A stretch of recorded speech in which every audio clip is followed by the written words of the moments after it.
So we really try to get inside and have those honest conversations because I have a chip in my shoulder. I'm half the age of people that I'm competing against. I have something to prove. And everybody has a story in some way or another. We really want to get that out. We want to embrace it. I don't want people to hide that. I want you to bring it to the table and use that as your fuel. Welcome to Grow Think Tank. This is the one and only place where you will get insight from the founders and the CEOs of the fastest growing privately held companies. I am the host. My name is Gene Hammett. I help leaders and their teams navigate the defining moments of their growth. Are you ready to grow? What has gotten your company to where it is today is likely the entrepreneur thinking, the mindset around creating value, being resilient, being resourceful. All of those things are so important to it. And there's many, many more. So why would you want your employees to think like entrepreneurs than traditional employees? Well, it's right there in the answer. You want them to create value, you want them to be more resourceful, and you want them to be resilient because not everything works out. Now, if you can actually get them to think more like entrepreneurs, you will have a faster growing company. I know this, I've seen the numbers behind it, but I also am excited to share with you with today's guest. We have Sean Elan with Affordable Luxury Group. Sean took the group to just an astronomical rate. He's been on the Inc. 5000 last year. They're continuing this level of growth, and they're doing it despite all of the changes going on in the industry. So what do you have to learn today? Well, one of the favorite things I had him talk about was just the sense of having employees that are willing to think out of the box, think beyond what their traditional role is, and ask for more responsibilities or ask to take ownership of the work that's going on. And he talked about why that is necessary at his company. With only 30 employees, they're growing so fast that they need people to do more than just what they're told to do. And in fact, they don't need to be told at all. We talked about how micromanagement is not a part of their growth strategy, but we also talk about just really what does it take to grow at the pace they've been growing. Thanks for tuning in here to Grow Think Tank. Really excited about sharing this with you. And before you run, I have done so many interviews in the last few weeks. I have such an exciting time to share with you that those interviews have been organized into the 12 core principles of fast growth companies. So all you have to do to get that is go to genehammett.com/worksheet. So you can get the 12 principles, and I've been able to go in there and find which episodes will align to each individual episode. When you subscribe to Grow Think Tank, you will find exactly what you need so that you can move forward. And many of them haven't been published yet, depending on when you're hearing this, but you can tune in to the date that means the most to you.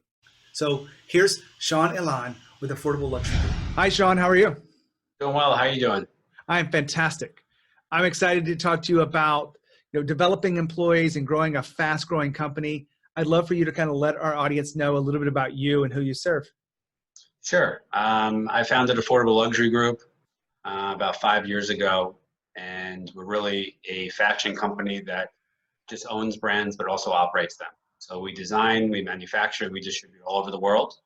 And you can see we ranked number 55 in the 2018 list, which we're really proud of. And, we're continuing to grow and grow. But at the end of the day, it really comes down to our team because as one of the founders, there's two others as well. We can only do so much. So our success and our future is really built on whether or not our team's going to be able to execute and overachieve because we always try to say is that our competitors are gunning for us. They're trying to figure out what we're doing in here.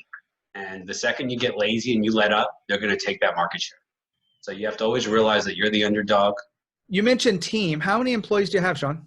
We have just under 30 people right now. So it's a small team, but you've got some massive growth. What do you think is one of the core factors of being able to do so much with so few people? It's funny. To me, 30 people is a massive amount of people. I look at our competitors that have 100 people, and I can't understand what they're doing all day. So I think 30 is a huge amount of people. But I think it comes down to hiring a mindset of being the underdog. And you need to find the chip on everybody's shoulder in the company. And it's really important. When I interview people, I say, what is the chip on your shoulder? What do you have to prove?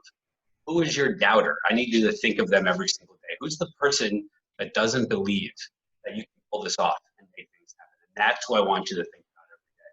So we really try to get inside and have those honest conversations because I have a chip in my shoulder. I'm half the age of people that I'm competing against. I have something to prove. And everybody has a story in some way or another. And we really want to get that out. We want to embrace it. I don't want people to hide that. I want you to bring it to the table and use that as your fuel. Yeah, I want you to think of every hater in the entire world, and I want you to use that as fuel to make things happen. So to me, I think 30 people is an enormous amount of people, but clearly not. I mean, clearly we're at that point today. It's all relative. I grew up and my dad worked at Delta Airlines, and I never, I knew they had thousands and thousands of employees, and I still wonder why they have so many. Right. Right. It's true. It really is. Well, I know when we were talking last week, kind of deciding what to talk about today and what really drives growth, you have this core idea that's alignment with what I believe too, which is you think like an entrepreneur, your founders think like entrepreneurs, but you encourage your employees to think like entrepreneurs too. Why is that important to you? I think there's nothing worse than thinking inside of a box. And it's like one of those things that people say, and, I don't want to just be a soundbite and just say the same line everybody talks about, but the idea that there's always a solution to a problem. You just have to figure it out. There's always a way to solve a problem.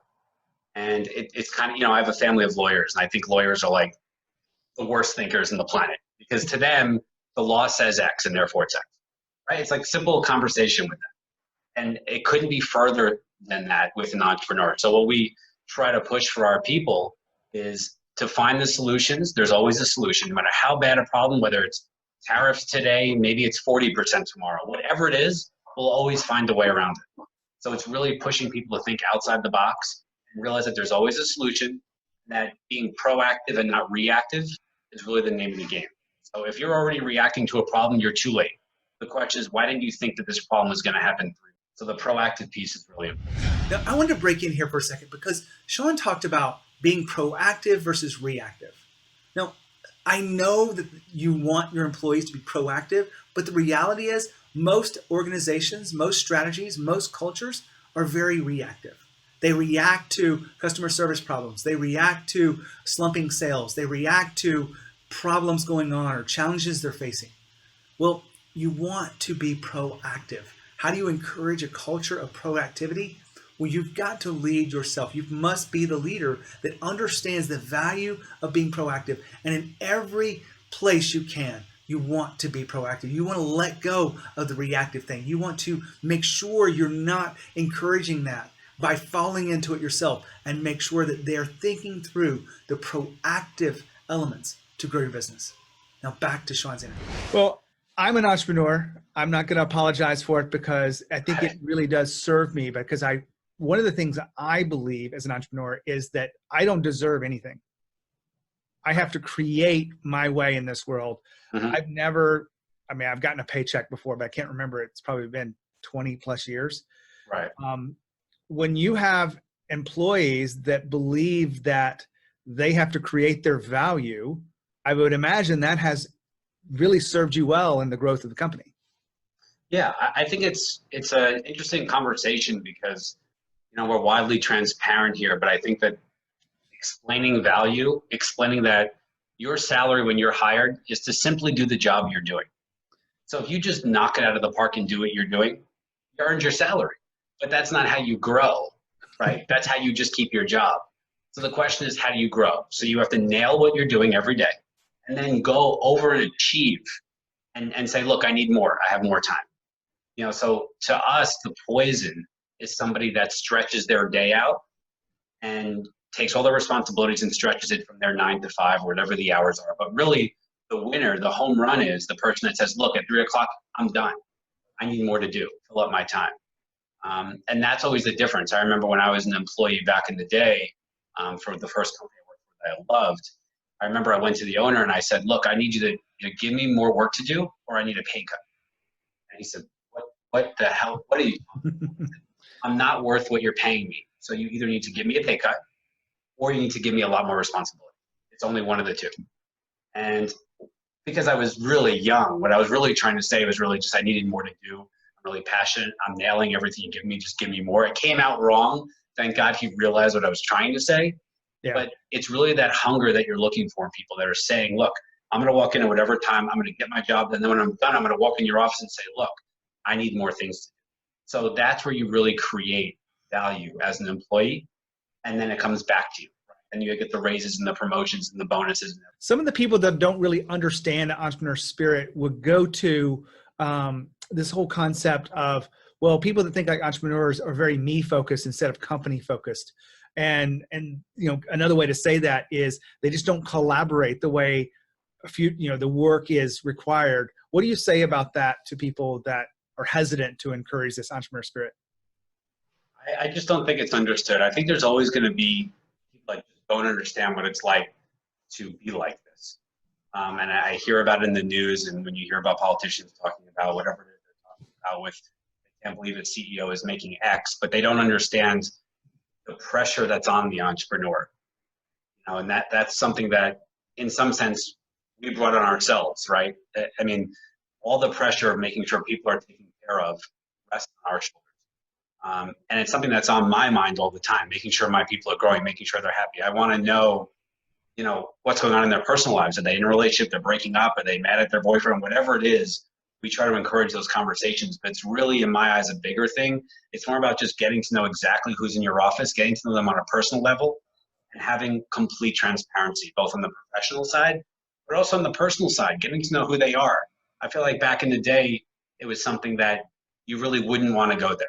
Keep personal at home and keep professional in the office. And I think that, especially with the newer generation, they're really blended. And you can tell the people that walk in and have a terrible day because they got into a fight with their significant other the night before.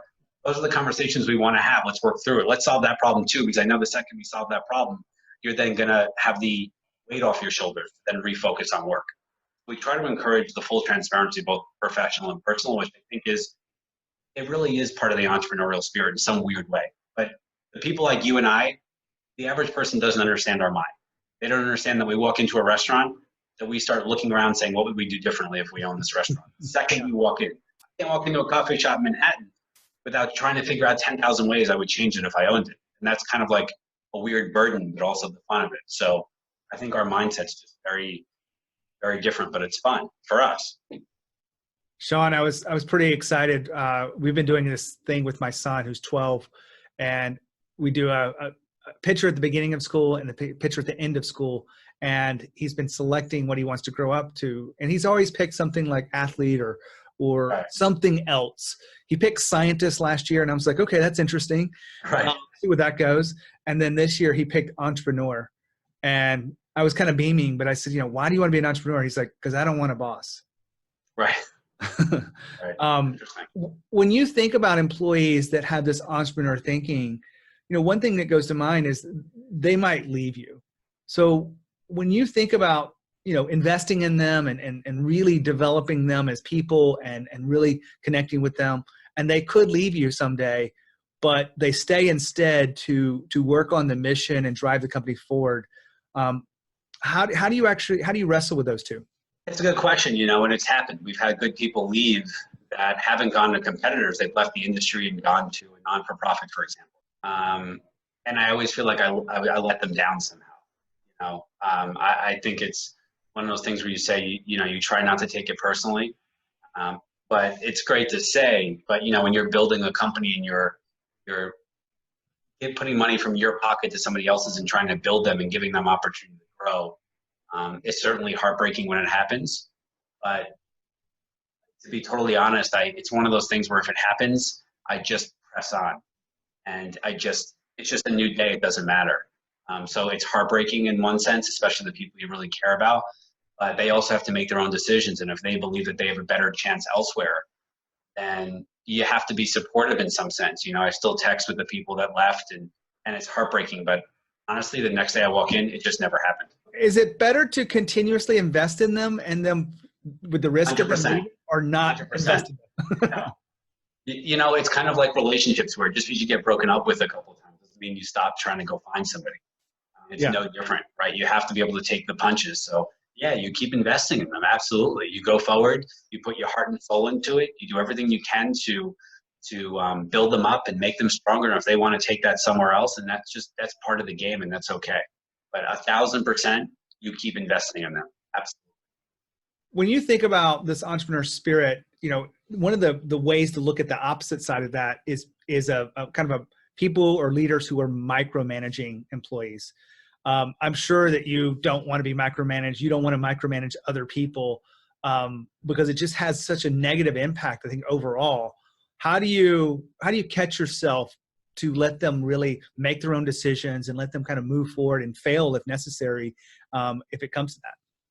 I think our company probably has the opposite problem. We probably don't manage as much as we should. So we are the furthest thing from micromanaging because we are short on time.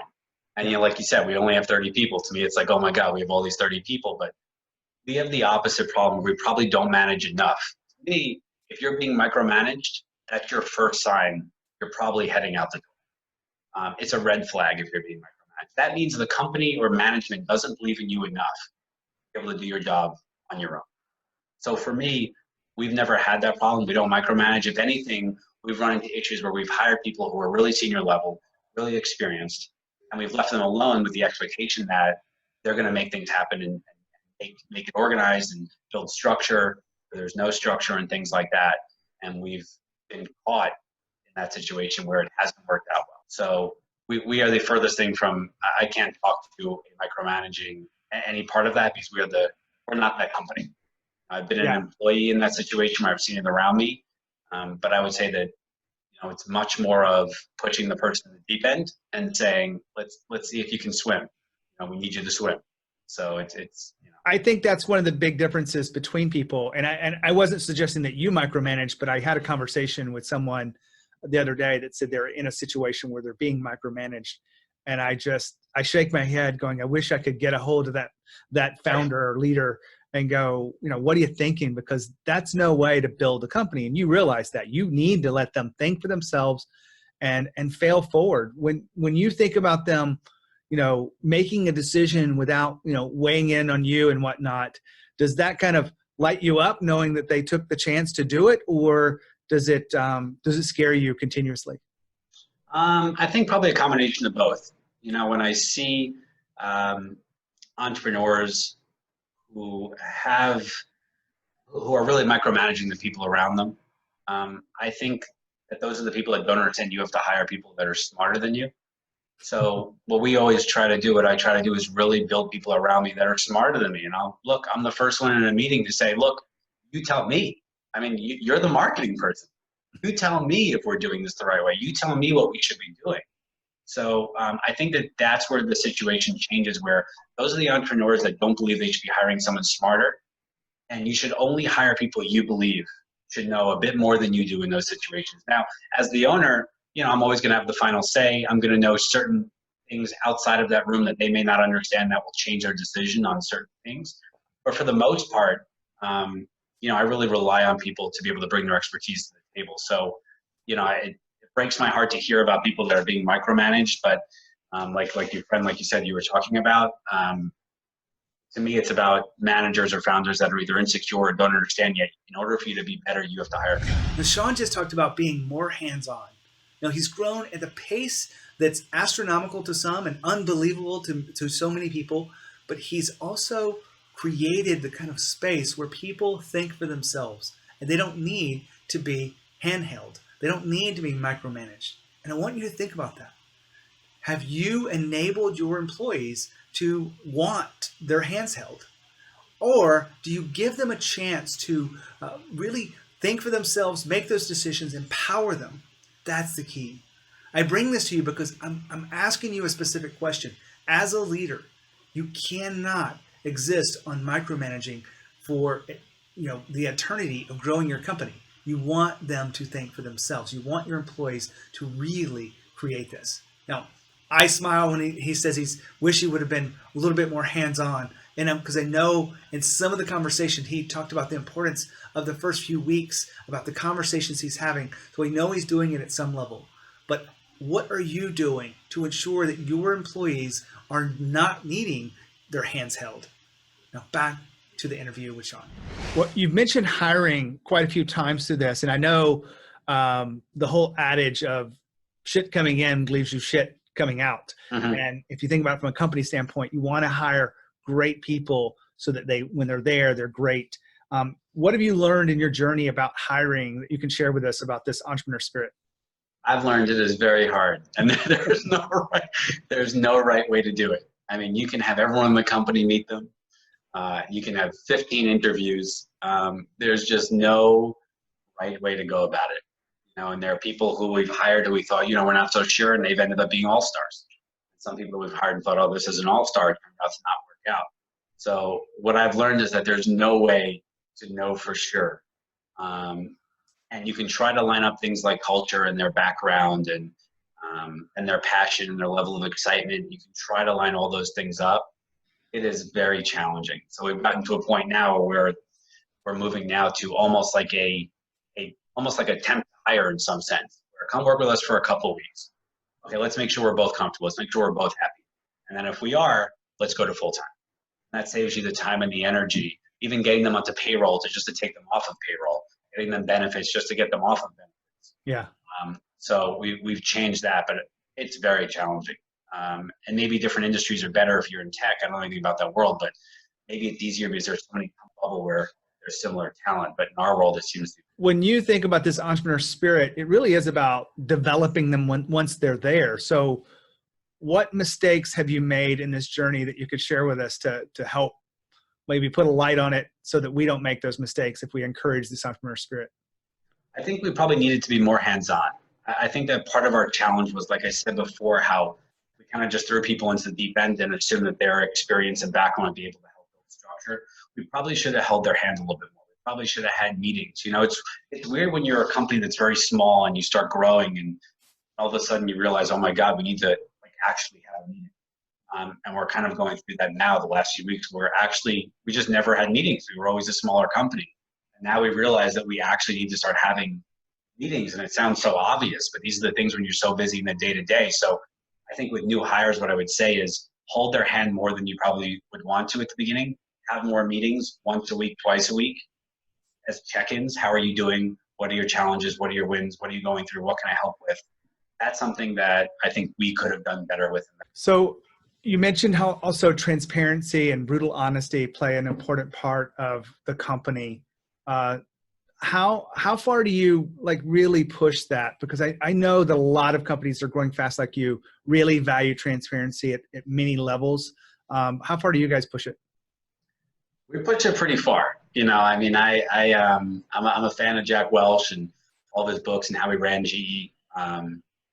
He was really one of the first big-time CEOs to really put transparency, and just being brutally candid. So that's something we take it pretty far. I mean, we'll sit people down and say, look, we have a very real problem. We want you to grow. We want things to work here. You're not going to be here if you don't change these three things. And really just address it head on, where if someone does an eye roll to somebody else, it's addressed right away.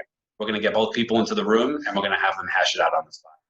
Because what I always say at the end of it is, now we can all forget about this when we walk out of the room. It's over. We had the conversation. It was addressed. Everyone got off their chest how they felt. And now once we walk out, we move on and we forget it even happened. So I think that's really important. We've definitely found that the communication piece from employee to owner is very challenging. And I don't know if they're having the same challenges in their personal lives with communication, but communication seems to be the biggest thing we need to hearing from them to us, right? It's easy for me to pull someone inside and, hey, you have to fix this. What's hard is for them to walk into my office and say, this is how I feel. And we try stressing to people, you have to have the courage to walk in, and I'm not going to bite you. Walk in and tell me, what are you not liking about what you're doing? What can I do to make it easier? What is it that you didn't think was going to happen when we hired you that happened? And we need employees to be able to have the courage to be able to come to us directly, kind of push it back on us just as much as we go to them and say, hey, this is what I want changed. This is what I'm happy with. This is what I'm not happy with. So transparency really goes both ways. Yeah, I totally see that, but most people are too afraid to do it. So I really, hopefully they'll take this, because I want to leave you with this. You guys have grown so fast, and you've done something that maybe your competitors are looking at of how you're doing it. What is the biggest impact that your company's had overall with letting people think or encouraging them to think like entrepreneurs? I don't know. I think for me, I don't know why, but that underdog story is always what resonates with me. We're that small company in a big industry.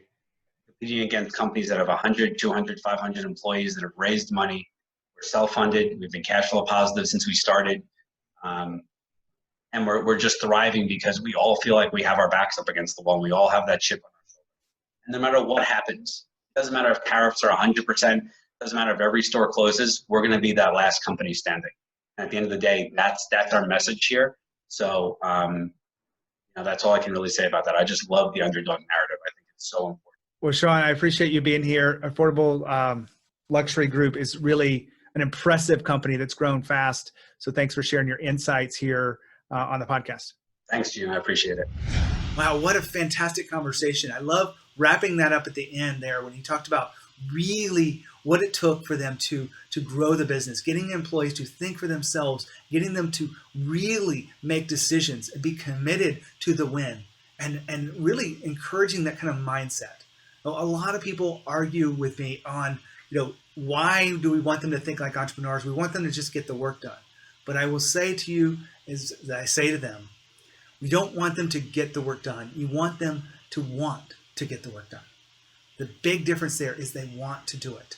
Now, if you're treating them with transparency, you're really creating that level of trust inside there, you have a much better chance to create the kind of workplace where you can get top talent and you can actually grow the company at a much faster pace than you ever thought possible.